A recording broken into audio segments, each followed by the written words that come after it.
Hello guys, magandang tanghali guys, it's me again guys.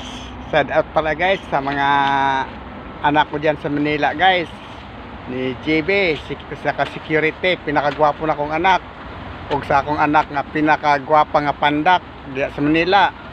Shout out para sa inyo mga guys. Dito na po guys, magsuri-suri ko guys ning masisinda na mo guys din hining farm.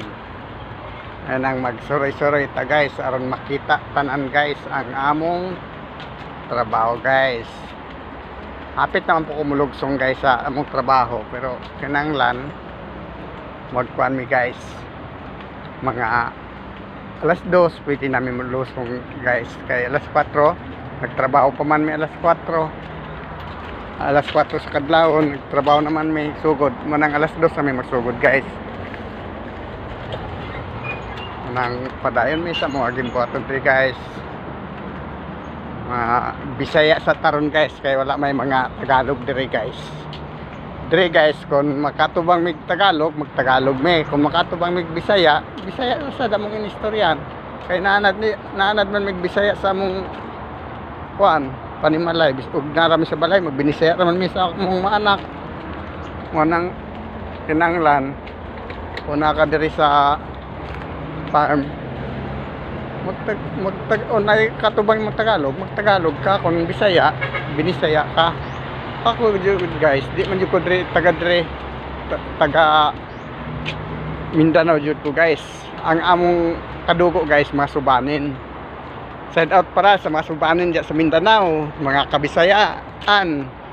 Shout out sa akong ginikanan ni Mama Elena, tigulang na karon, mga mag 95 na siguro akong mama karon diyan sa Zamboanga del Norte, sa Salog. Shout out sa inyo ha. Og sa mga Estosata pamilya, shout out sa inyo ha.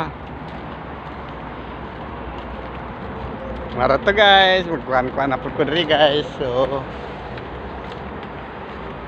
money guys, usaray lutsana na mo diri sa among lugar. Mara na imong lutsana no sa Rakagit, pulong midre ning lugara. Naglibot-libot ni guys kay taligsik man karon. Nang magkuan mi, kalingaw mi.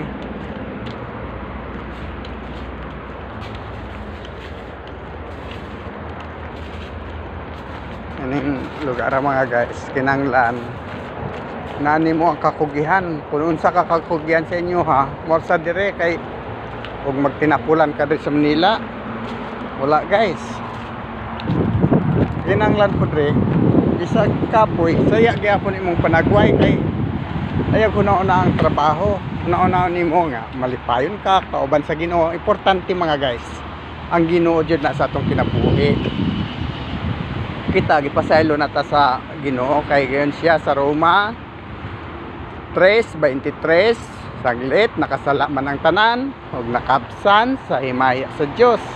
Ang bayad sa sala mao ang kamatayon, pero may gasa man ang sala guys, mao ang kinabuhing dayon.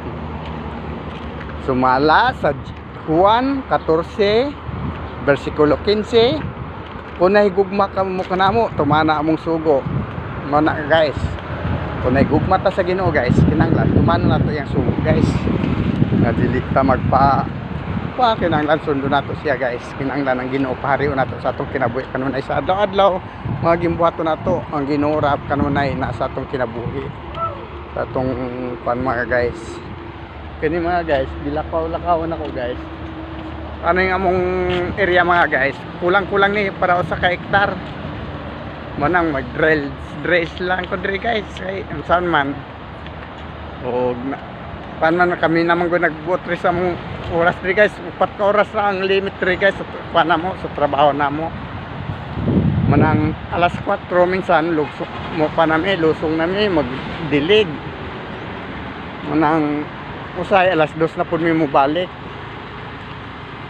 kay maman among mapandri guys, obligasyon jud na mong trabaho. Mo na guys, sige guys, may hapon na lang guys. So sunod ulit